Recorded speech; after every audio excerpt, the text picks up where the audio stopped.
2004 வெளியாகி வெற்றி பெற்ற காதல் படத்தில் பரத்திற்கு ஜோடியாக அறிமுகமானவர் நடிகை சந்தியா. தொடர்ந்து நடிகர் ஜீவாவுடன் டிஷும் படத்தில் நாயகியாக நடித்தார்.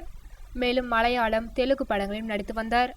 கேரளாவை சேர்ந்த நடிகர் சந்தியா சென்னை வடபழனியில் உள்ள அடுக்குமாடி குடியிருப்பில் குடும்பத்துடன் வசித்து வருகிறார்.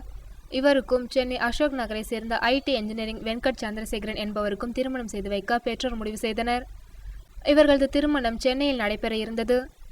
திருமணம் குறித்து சந்தியாவின் பெற்றோர் அஜித் குமார், மாயா ஆகியோர் கூறுகையில், மழையால் சந்தியா திருமணத்தை சென்னையில் நடத்த முடியவில்லை.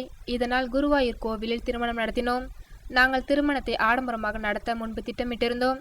தற்போது மழை வெள்ளம் காரணமாக எளிய முறையில் திருமணத்தை நடத்தியுள்ளோம். திருமண செலவிற்காக திட்டமிட்டிருந்த தொகையை சென்னையில் மழை வெள்ளத்தில் பாதிக்கப்பட்ட மக்களின் நிவாரண உதவிக்கு வழங்க திட்டமிட்டுள்ளோம். மழை குறைந்து இயல்பு நிலைக்கு வந்த பிறகு வரவேற்பு நிகழ்ச்சியை சென்னையில் நடத்த உள்ளோம் என்று சந்தியாவின் பெற்றோர் தெரிவித்துள்ளனர்.